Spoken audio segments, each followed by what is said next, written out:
So why am I dressed like Edgar Allan Poe? Why am I going to read some of his poems?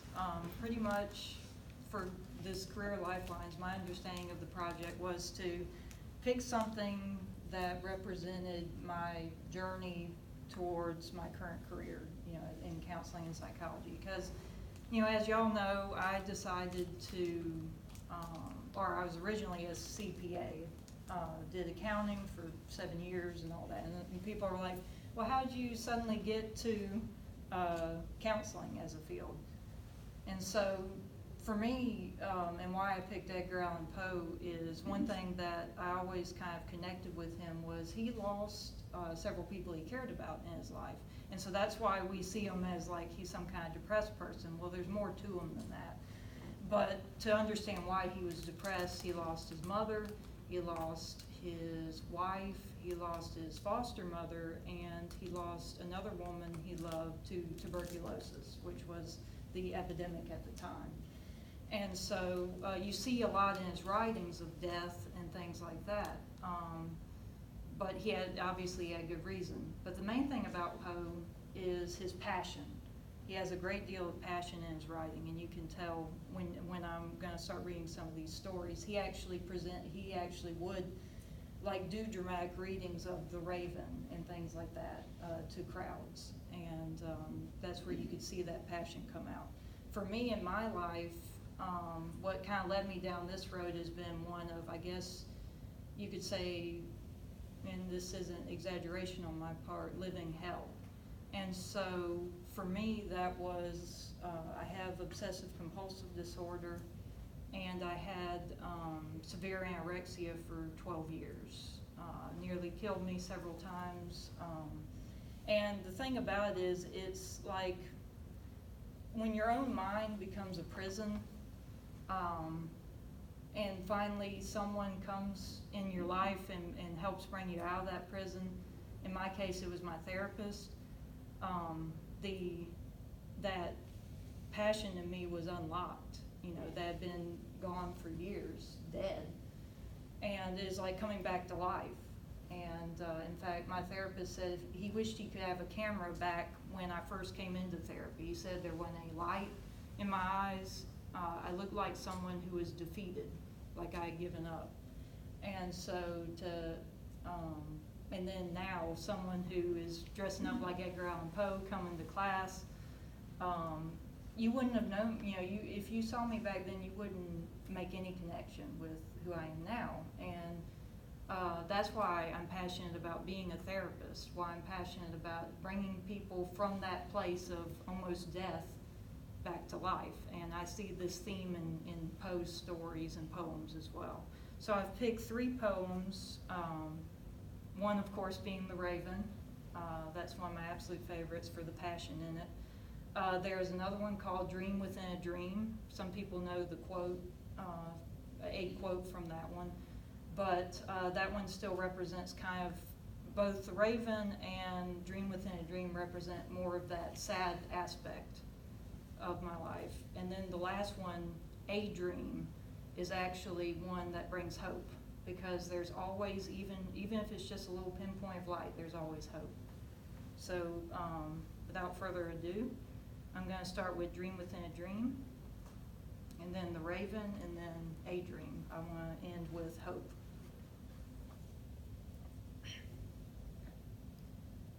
Take this kiss upon the brow, and in parting from you now, thus much let me avow, you're not wrong, who deem, yet if hope has flown away, in a night or in a day, in a vision or in none, is it therefore the less gone? All that we see or seem is but a dream within a dream.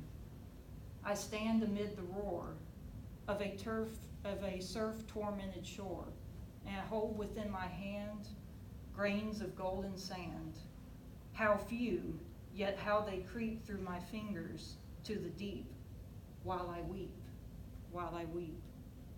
O God, can I not grasp them with a tighter clasp? O God, can I not save one from the pitiless wave? Is all that we see or seem but a dream within a dream?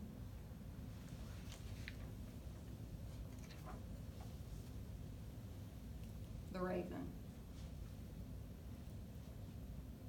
Once upon a midnight dreary, while I pondered, weak and weary, over many a quaint and curious volumes of forgotten lore, while I nodded, nearly napping, suddenly there came a tapping, as if someone gently rapping on my chamber door. "'Tis some visitor," I muttered, tapping at my chamber door. "Only this and nothing more." Ah, distinctly I remember, it was in the bleak December, and each separate dying ember wrought its ghost upon the floor. Eagerly I wished the morrow, vainly I had sought to borrow from my books surcease of sorrow, sorrow for the lost Lenore, for the rare and radiant maiden whom the angels name Lenore, nameless here forevermore.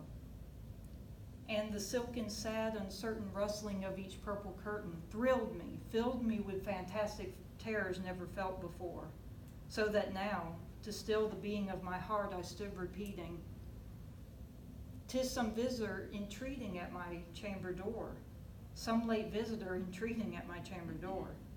This it is and nothing more." Presently my soul grew stronger, hesitating then no longer. "Sir," said I, "or madam, truly your forgiveness I implore.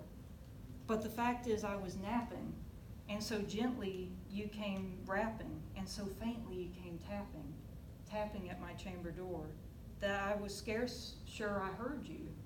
Here I opened wide the door. Darkness there, and nothing more." Deep into that darkness peering, long I stood there, wondering, fearing, doubting, dreaming dreams no mortal dared to dream before. But the silence was unbroken, and the darkness gave no token, and the only word there spoken was the whispered word, "Lenore." This I whispered, and echo murmured back the word, "Lenore." Merely this, and nothing more. Back into the chamber turning, all my soul within me burning, soon I heard again a tapping somewhat louder than before. "Surely," said I, "surely that is something at my window lattice. Let me see then what thereat is, and this mystery explore. Let my heart be still a moment, and this mystery explore. 'Tis the wind and nothing more." Open here I flung the shutter, when with many a flirt and flutter in there stepped a stately raven of the saintly days of yore. Not the least obeisance made he, not an instant stopped or stayed he, but with mine of lord or lady perched upon my chamber door, perched upon a bust of Pallas just above my chamber door, perched and sat, and nothing more. Then this ebony bird beguiling my sad fancy into smiling, by the grave and stern decorum of the countenance it wore.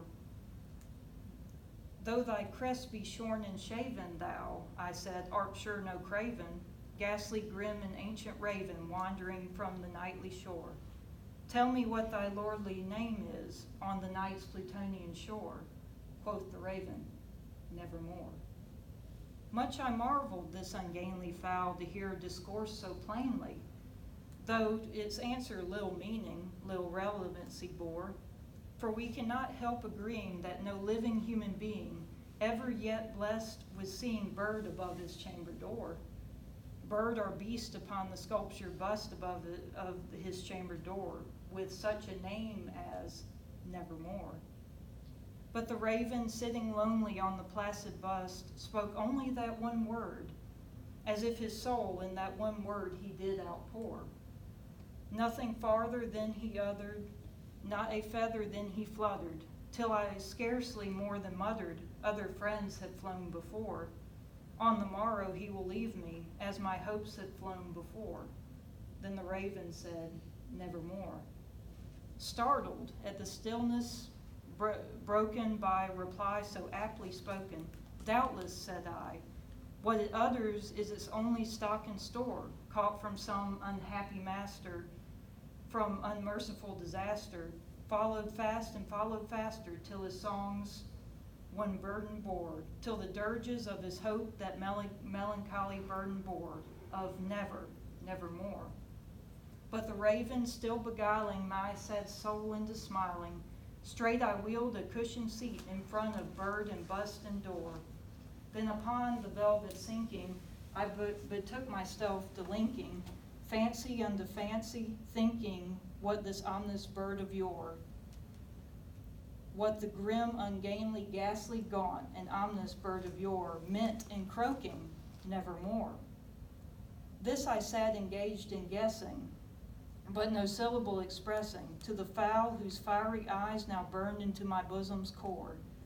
This and more I sat divining, with my head at ease reclining, on the cushion's velvet lining, and the lamplight glowing o'er, but whose velvet violet lining, with the lamplight gloating o'er, shall she press, nevermore. Then methought the air grew denser, perfume from an unseen censer, swung by angels whose faint footfalls tinkled on the tufted floor. Wretch, I cried, thy God hath lent thee, by these angels he hath sent thee, respite and nepenthe from the memories of Lenore. Quaff, O quaff this kind nepenthe, and forget this lost Lenore. Quoth the raven, nevermore. Prophet, said I, thing of evil, prophet still if bird or devil, whether tempters sent or whether tempest tossed thee here ashore, desolate yet all undaunted, on the desert land enchanted, on the home by horror haunted, tell me, truly I implore, is there balm in Gilead? Tell me, I implore. Quoth the raven, nevermore. Prophet, said I, thing of evil, prophet still if bird or devil, by the heaven that bends above, by the God we both adore, tell this soul with sorrow laden, if within the distant Aden, it shall clasp a sainted maiden whom the angels name Lenore.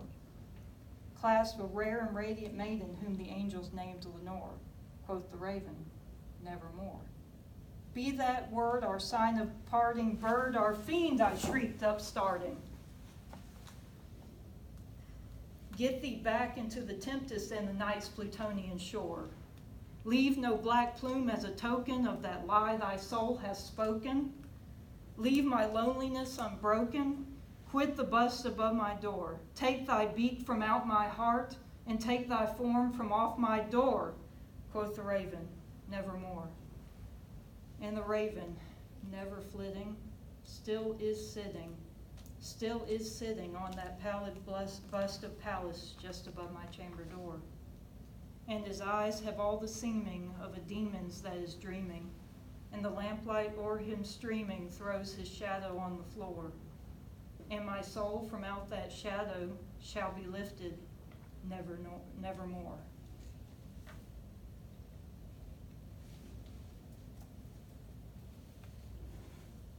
A dream. In visions of the dark night, I have dreamed of joy departed, but awaking dreams of life and light have left me broken-hearted. What is not a dream by day to him whose eyes are cast on things around him with a ray turned back upon the past. That holy dream, while all the world were chiding, hath cheered me as a lovely beam, a lonely spirit guiding. What though the light through storm and night so trembled from afar?